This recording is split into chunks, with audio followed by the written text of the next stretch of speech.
Good morning. The committee will come to order. We're still waiting the arrival of Senator Cantwell, but I understand that she will be here imminently.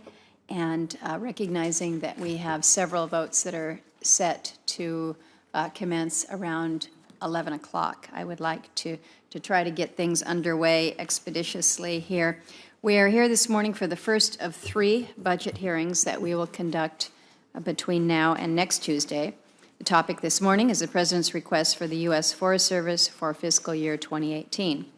And as we prepare to review that proposal, we welcome back the head of the Forest Service, Chief Tom Tidwell, back to our committee. Good to have you back here. We appreciate you being. For you and I, this is a little bit of deja vu all over again because we did this just last Wednesday in the Interior Appropriations Subcommittee.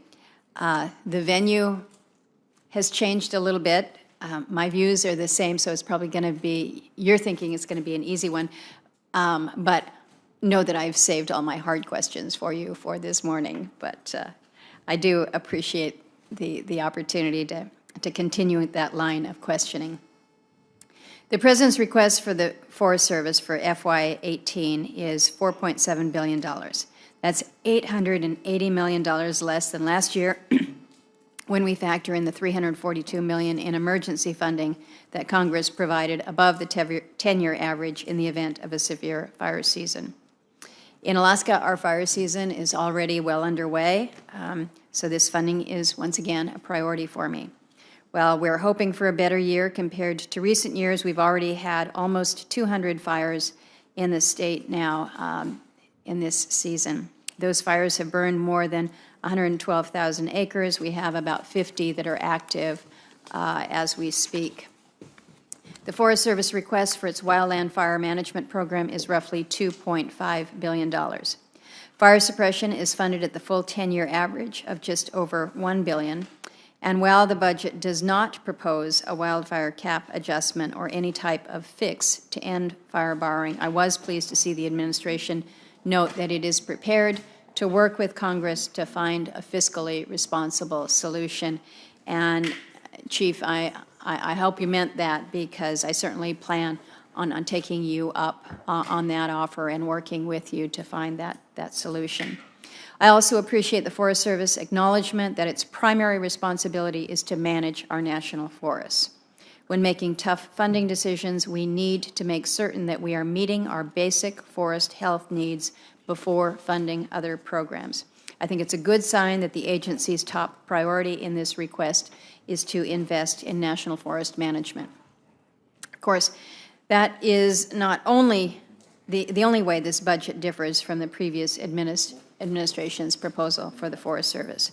Rather than a wish list of spending paid for with budget gimmicks, this new request proposes real cuts to a number of programs, and I mentioned some of them in our appropriations hearing last week.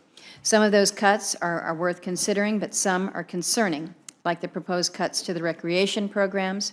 Some could impact critical forest management activities like firefighting and hazardous fuels reduction, and some appeared to contradict other proposals in the budget, like the steep cut to capital improvement and maintenance, which will make the timber target difficult, if not impossible, to reach. We'll look at all of those proposals carefully, but from the outset, I do have a request.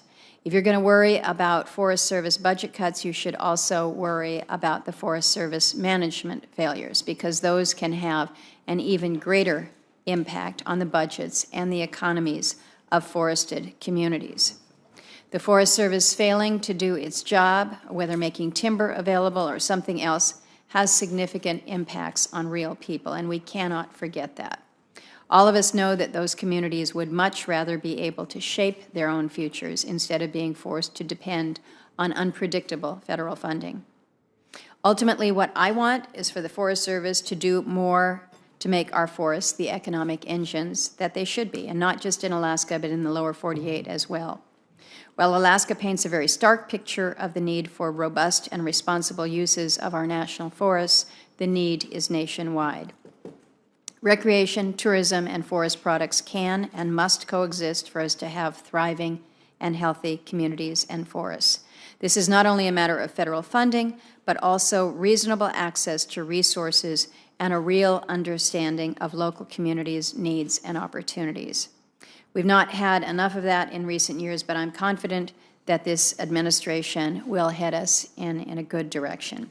So with that, given that, that Senator Cantwell has not yet joined the committee, Chief, I would invite you to begin your comments, and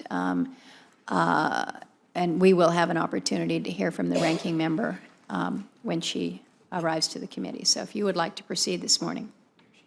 Oops. Would you withhold this morning?